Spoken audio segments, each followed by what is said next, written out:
পুনর্জন্মের পর মেয়েটা প্রথমে ৩ বছরের প্রেমিককে ছেড়ে দিল, কারণ ১ বছরের মধ্যে তাকে ধনী পরিবারে বিয়ে করতে হবে, না হলে পরের জন্মদিনে তাকে ধনী পরিবার থেকে বের করে দেওয়া হবে। আসলে আগের জীবনের জন্মদিনের পার্টিতে তার দাদা তাকে কোম্পানির 40% শেয়ার দিয়েছিলেন, কিন্তু ছুটে আসা তার ভাই আসল সত্য ফাঁস করে বলল সে নকল মেয়ে, কাজের মেয়ে সন্তান। ফোল্ডারে ছিল পিতৃত্ব পরীক্ষার রিপোর্ট আর অদল বদলের প্রমাণ। তার মা সেখানেই হতবাক, মেয়েটাও দিশেহারা। আসল মেয়ের আগমন তাকে ভীষণ ধাক্কা দিল, কিন্তু যখন তার জ্ঞান ফিরল সে দেখল ১ বছর আগের জন্মদিনের পার্টিতে তার পুনর্জন্ম হয়েছে। সেই মুহূর্তে কেউ তাকে একটা খালি বাক্স দিল। এটা ছিল তার ভাইয়ের দেওয়া সারপ্রাইজ। কয়েকজন সুদর্শন তরুণ অভিজাত তার সামনে এলো। মেয়েটা সাথে সাথে সতর্ক হয়ে গেল, বুঝল তাকে নিজের ভবিষ্যতের জন্য পরিকল্পনা করতে হবে।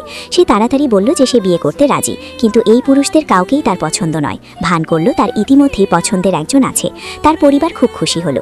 তারপর সে ধনী পরিবারের উত্তরাধিকারীকে পটানোর জন্য কৌশল সাজাতে শুরু করলো।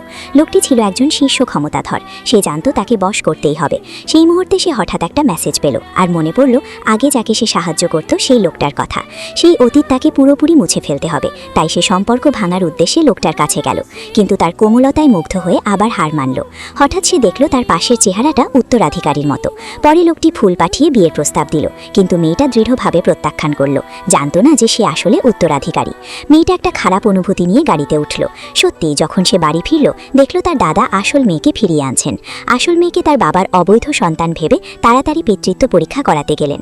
কাজের মেয়ে তার মেয়েকে নিয়ে যেতে চাইল, কিন্তু তার দাদা আসল মেয়েকে থাকতে দেওয়ার সিদ্ধান্ত নিলেন। মেয়েটা তীব্র সংকট অনুভব করল, তাই সে তার ভাইয়ের কাছে তথ্য চাইল। কাকতালীয়ভাবে উত্তরাধিকারী ছিল তার ভাইয়ের বিশ্ববিদ্যালয়ের সহপাঠী, কিন্তু তার ভাই তাকে হাল ছেড়ে দিতে বলল উত্তরাধিকারীর মনে ইতিমধ্যেই অন্য কেউ আছে। যখন মেয়েটা হতাশ হয়ে পড়ল তার ভাই একটা ফোন পেল, বলল উত্তরাধিকারীর সম্পর্ক ভেঙে গেছে আর তাকে একটা বারে আরাম করতে আমন্ত্রণ জানালো। মেয়েটা বুঝল সুযোগ এসে গেছে। সে তার ভাইকে একা যেতে বোঝালো, তারপর বাড়ির বাইরে অপেক্ষা করলো একটা আকস্মিক সাক্ষাতে সুযোগ তৈরি করার জন্য। সেই মুহূর্তে উত্তরাধিকারী বাথরুমে যাচ্ছিল। মেয়েটা তার কাছে যাওয়ার প্রস্তুতি নিল, কিন্তু দেখল আসল মেয়ে সাহায্য চাইছে। সে লোকটার পরোয়া করল না, আসল মেয়ের পক্ষে দাঁড়াতে প্রাইভেট রুমে ছুটে গেল, আর তার জন্য টেবিলের পানীয়গুলো শেষ করতে রাজি হলো। কিন্তু একজন গুন্ডা পানীয়গুলোতে মাদক মিশিয়েছিল। বিপদের মুহূর্তে মেয়েটা তার ভাইকে সাহায্যের জন্য ডাকলো।